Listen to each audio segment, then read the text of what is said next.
sisters. Today we're going to continue into part 2 from part 1.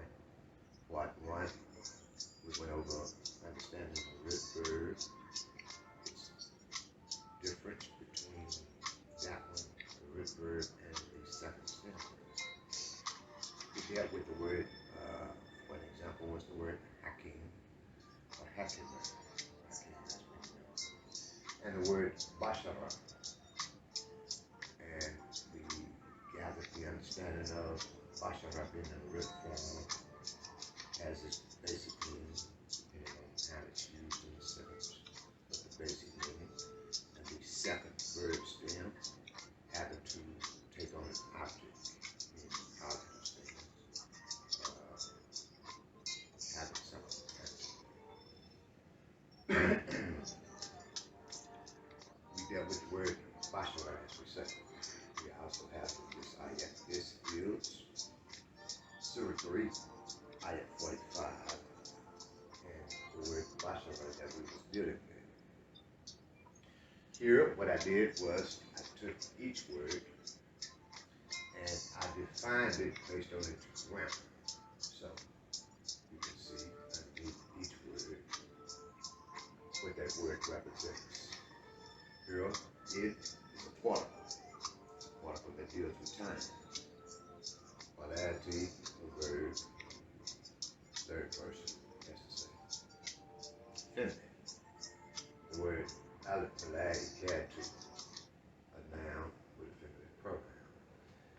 I'll get into explaining the syntax of it here in a minute. First, I just want to talk about the importance. Why is it so important for us to understand the grammatics? It's important that we understand grammatics in any language. To read any language properly, you have to read it grammatically. To speak any language properly, you have to speak proper grammatics. Grammatics is just that important in language. A lot of times when we hear other people mispronounce a word or doesn't say a statement properly and we catch it, we correct it, right? So that's how we're doing here. We're getting proper grammatics of the Arabic that's in the Quran.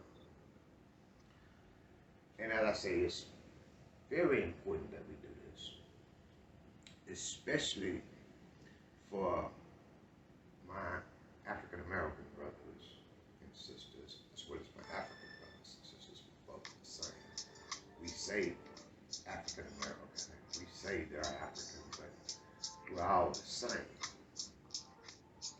It's just the westernized mentality that we have, the identifications in which they've given us that causes us to differentiate between the two. And that's one of the things I want to talk about. Many of our brothers and sisters who are now partaking in this Middle Eastern version of what they're calling Islam, as well as my Christian brothers and sisters who are partaking in this westernized Christianity. When we begin to learn the proper grammatics and we're able to read the Quran grammatically, there's another step to take once we get to that point. Then we have to take the proper grammatics of the language and properly apply it to the proper history that it relates to. And when we get knowledge of true history, proper history, factual science, when we begin to study the geographical, proper geographical, historical names and people who are us, we can get into being able to distinguish the allegorical stories from the literal stories and apply the science and history. And that's going to put us in a whole new spiritual dimension in our mind. So I kind of want to explain what I just said.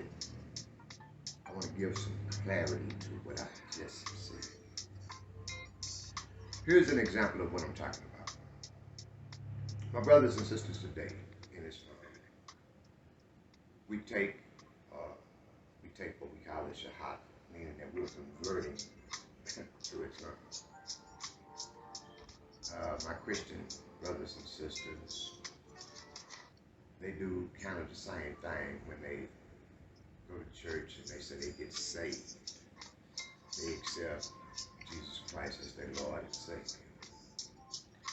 And they believe at that moment they're saved, all of their sins have been forgiven. My Muslim brothers and sisters believe once they convert by taking the Shahada that they become Muslim.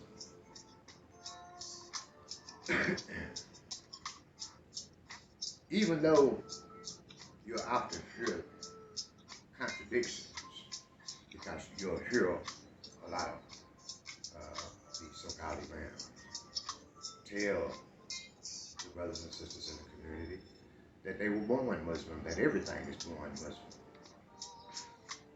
But they'll turn right back around and tell you, well, brother, you need to convert to Islam, become Muslim, so that you can go to the Jannah, go to heaven, as they say. These are the redressed, well dressed up lies, misinformation, false ideas, wrong thinking that my brothers and sisters are getting caught up in this Middle Eastern version of Calvinism. If we understood true history, true science, true geography, true biology, we would understand that when the Quran speaks to Adam, that Adam is not one person. Adam is only a representation of a manifestation of the first human beings. If we understood that the word Adam only means the black dirt of the earth, the melanated dirt of the earth, then we would understand that when it's speaking metaphorically of Adam, it's only talking about our father, the dirt, which we come from.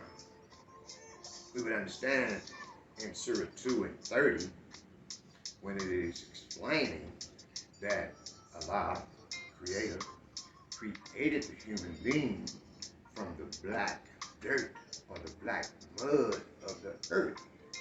And he was shaped and formed from that black dirt. And that the Creator placed his ruh, his soul, what they call a God consciousness or human spirit or human soul, into that human being or those human beings who came from that melanated dirt. we would understand every time the Quran mentions the children of Adam, that is in representation to those people who are a reflection of the black dirt. So, those of us who are an example, who are imaged, who are the progeny of melanated dirt, we would understand when the Quran says, "O ye children of Adam," who it is referring to.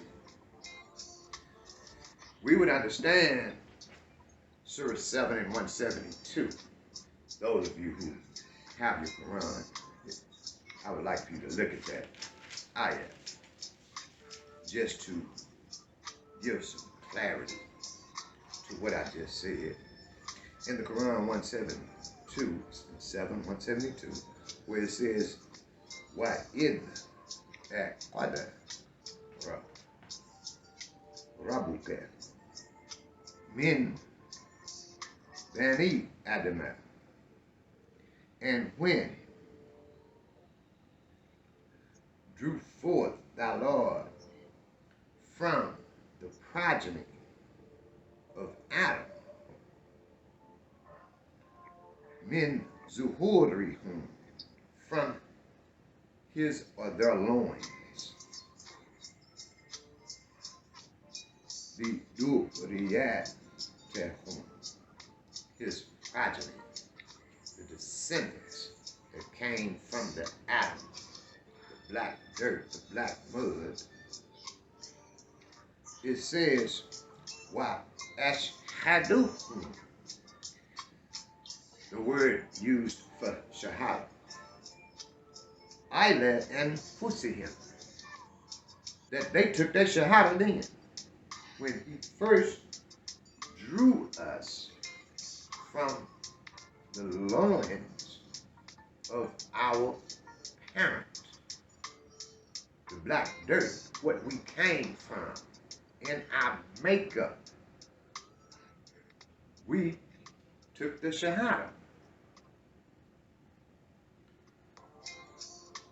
So when they say you was born Muslim, in that sense, you who are of the progeny of Adam were born Muslim in that sense, because you witnessed or you shahada when you came into existence.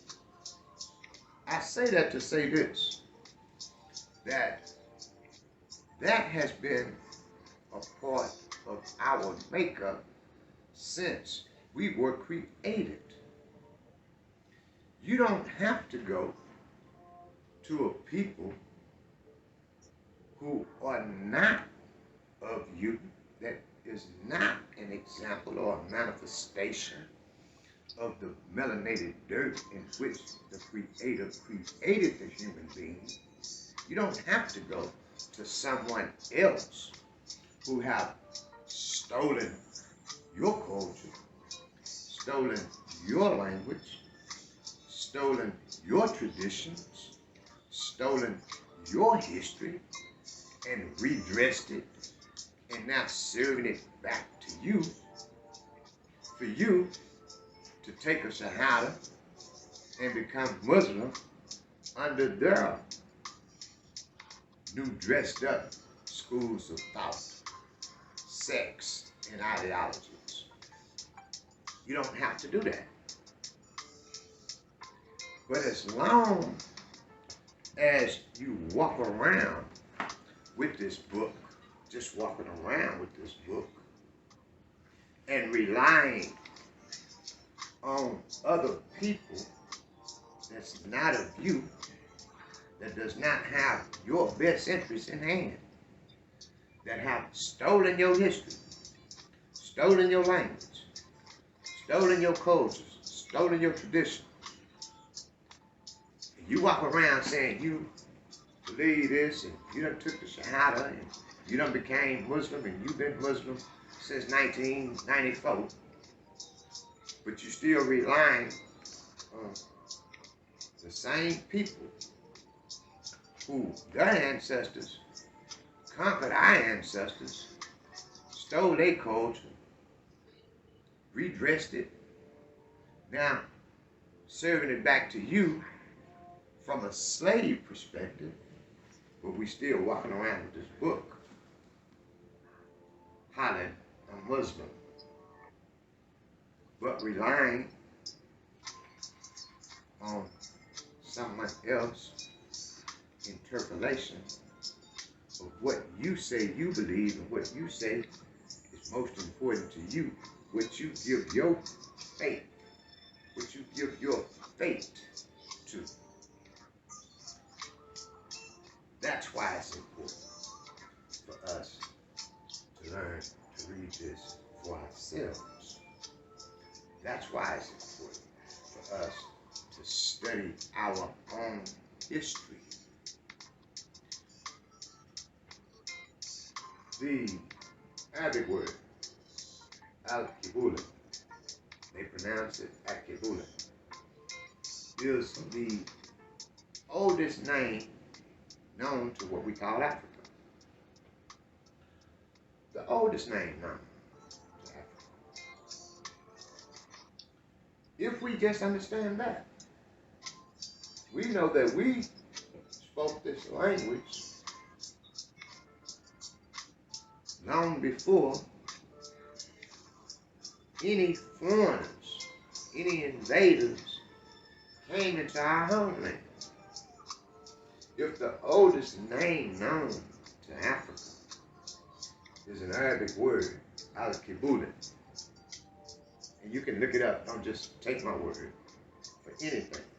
Like you shouldn't take their word. You should scrutinize things. You should research things. But look it up. Look up the word al-Kibula. They spell it like that with the K instead of the Q. But when you look it up, it'll tell you that the origin of the word is Arabic. They'll also explain to you that the al is the definite article which we use in Arabic. This is the root word Kibula. Kibula.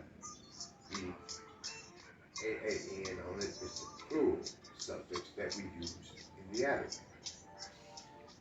If you look up the word in the Arabic dictionary, it'll tell you before. It'll tell you it means to come before, to be first. And that's what it meant to our people. But they also understood it to mean the land of the blacks, those who came first. So I say that just to say that this have been our language, our culture, our tradition since the ancient times.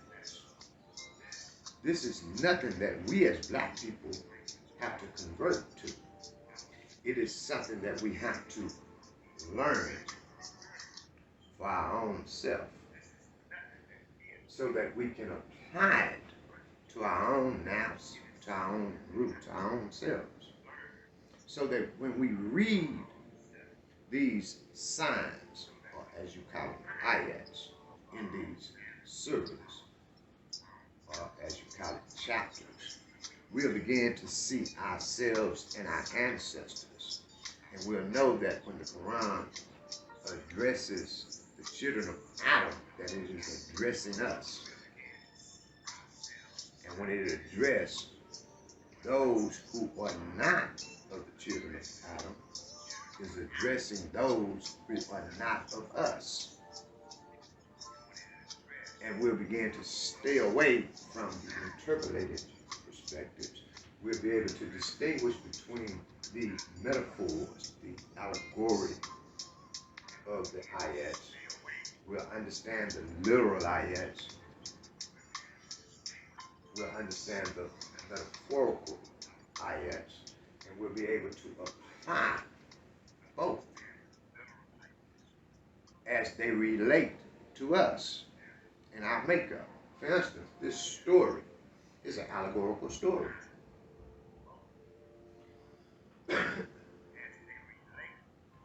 When said the what they call angels. O Mary, surely or verily, Allah, Yubashiruki, give it to you, or call them to manifest in you His word from Him as who its nature would be anointed. Al-Masihu, the Messiah. The word Messiah means to appoint, to anoint, to wipe clean. It's telling you that the word that's going to manifest, the skin, the human being that's going to manifest from His word, from Him, its nature, Asmahu, they say His name, but in the Arabic, the word means the nature of a thing. Asmahu. The nature of it will be anointed. It will be Isa ibn Maryam, or Wajahi in the dunya and in the Al-Qirati. Wa minal mu ka ribin, those nearest, meaning those who are anointed, those who are appointed, those who are righteous, is near, nearest to Allah, meaning that you are more in tune with nature, the universe, the forces in creation. We'll begin to see Scripture from a whole new spiritual dimension. We'll be able to see ourselves in Scripture. We have to remember we are language. We are an active participle. We are a verb. We are an adjective. We display all of that. So it's not hard for us to learn. The Creator tells us in the Quran that He's given us intelligence. He's given us sight, understanding. Say, little thanks do you yield. But I just wanted to say that to get you to realize the importance of learning to read this for yourself, if this is the Scripture in which you believe. So with that, I'm going to have to close for a minute, but I will return. You'll see the second part of part 2 on the page. Please go to that. It will be available here within the next 20 to 30 minutes. With that, I thank you for now. I appreciate you. Continue to scroll through the site. Check out books out. Check out books. Store out. Order a book. Please donate whatever you can. We would appreciate it. We're trying to get a office right now that we can work from. We're working from home, and we're working from a center in which one of the brothers allow us to use once or twice a week. We're trying to get our own space, our own classroom, start our own podcast.